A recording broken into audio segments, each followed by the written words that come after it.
আসসালামু আলাইকুম ওরহমতুল্লাহি ওবারাকাতুহু। এ পর্বে আমাদের আলোচনা সূরাতুন নাসর।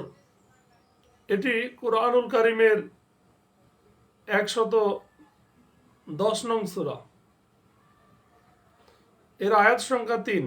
আলহামদুলিল্লাহ সালাতু ওয়াসসালাম আলা রাসূলিল্লাহ ওয়া আলা আলিহি ওয়া সাহবিহি আজমাইন, আম্মা বাদ। আউযু বিল্লাহি মিনাশ শাইতানির রাজিম। বিসমিল্লাহির রহমানির রহিম। রব্বি ইশরাহ লি সাদরি ওয়া ইয়াসসির লি আমরি ওয়াহলুল উকদাতাম মিন লিসানি ইয়াফকাহু কাওলি। বিসমিল্লাহির রহমানির রহিম। এরশাদ হচ্ছে, আল্লাহ বলেন, যখন আসবে আল্লাহর সাহায্য ও ইসলামের চূড়ান্ত বিজয়। ইযা জাআ নাসরুল্লাহি ওয়াল ফাত। ইযা জাআ, যখন আসবে, নাসরুল্লাহি, আল্লাহর সাহায্য, ওয়াল ফাত, ও বিজয়। আল্লাহ বলেন, হে নবী, আপনি মানুষদের দেখবেন দলে দলে আল্লাহর দিনে প্রবেশ করতে। অরাইতান্নাসা ইয়াদখুলুনা ফি দীনিল্লাহি আফওয়াজা। অরাইতান্নাস, আর হে নবী, আপনি দেখবেন মানুষকে, ইয়াদখুলুনা, তারা প্রবেশ করছে, ফি দীনিল্লাহ, আল্লাহর দিনের মধ্যে, আফওয়াজা, দলে দলে। তখন আপনি কি করবেন? এই অবস্থা দেখলে তখন আপনি আল্লাহর শুকরিয়া আদায়ের উদ্দেশ্যে আপনার প্রতিপালকের প্রশংসা সহকারে তার পবিত্রতা ও মহিমা ঘোষণা করবেন আর আল্লাহর কাছে ক্ষমা প্রার্থনা করবেন। তিনি বড়ই তওবা কবুলকারী। ফাসাব্বিহ বিহামদি রাব্বিকা ওয়াস্তাগফির ইন্নাহু কানা তাওয়াবা। ফাসাব্বিহ মানে আপনি তখন আল্লাহর তাসবিহ পাঠ করবেন, গুণগান করবেন, শুকরিয়া আদায় করবেন। বেহামদি, প্রশংসার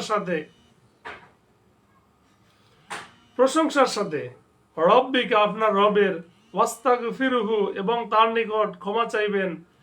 ইন্নাহু কানা তাওয়াবা, নিশ্চয়ই আল্লাহ তাআলা হচ্ছেন তওবা কবুলকারী।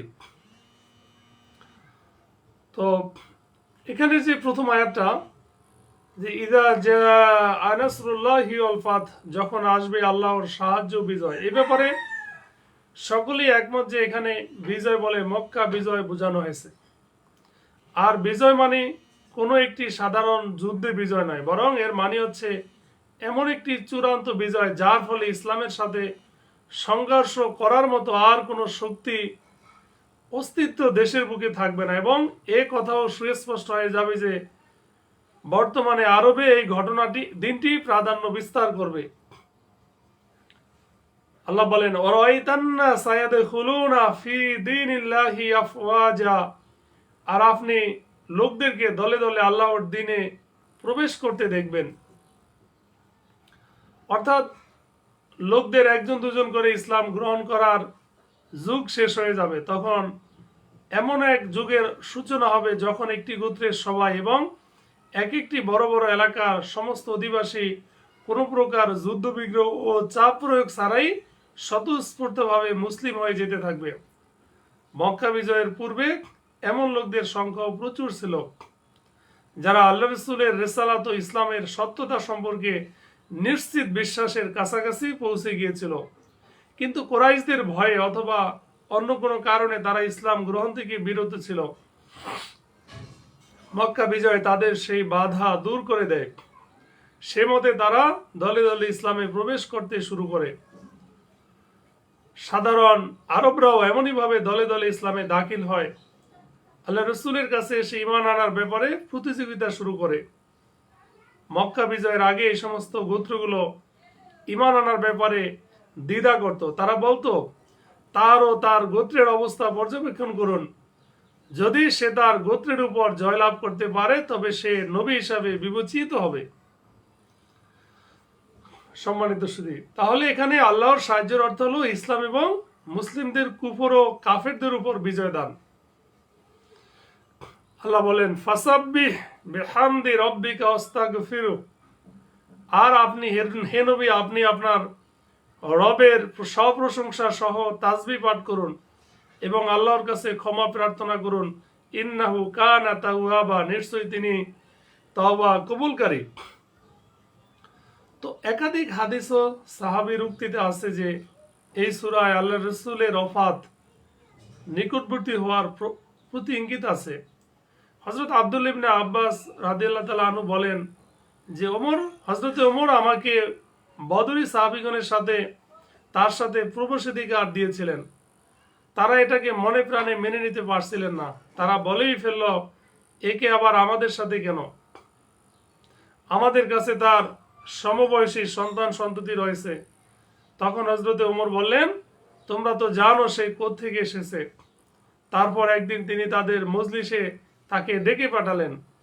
আমি বুঝতে পারলাম যে তিনি আমাকে তাদের মাঝে ডেকে আমাকে তাদের সাথে রাখার ব্যাপারটি স্পষ্ট করার ইচ্ছা পোষণ করেছেন।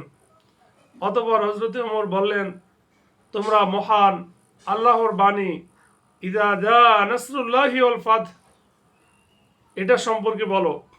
তাদের কেউ কেউ বলল, আমাদের বিজয়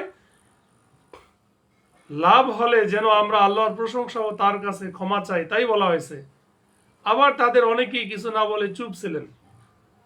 তখন তিনি আমাকে বললেন, হে ইবনে আব্বাস, তুমি কি অনুরূপ বলো? আমি বললাম না। তিনি বললেন, তাহলে কি বলো? আমি বললাম, এটা তো আল্লাহ রাসূলের মৃত্যুর সময় যা তাকে জানিয়ে দেওয়া হয়েছে।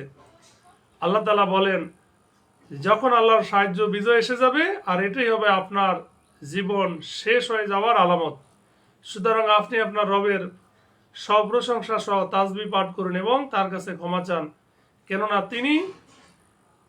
কেননা তিনি তো তওবা কবুলকারী। তখন হযরত ওমর ফারুক রাদিয়াল্লাহু তাআলা আনহু বললেন, তুমি যাও বললে, তাছাড়া এই সূরা সম্পর্কে আমি আর কিছুই জানি না।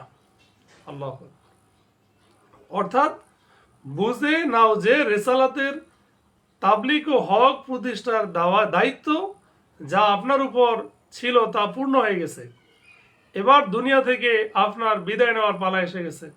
এজন্য আপনি আল্লাহর তাসবিহ, প্রশংসা এবং ক্ষমা প্রার্থনায় অধিক মনোযোগী হন। আল্লাহ তাআলা আমাদেরকে সঠিক বুঝ দান করুক। আমিন। আসসালামু আলাইকুম ওয়া রাহমাতুল্লাহ।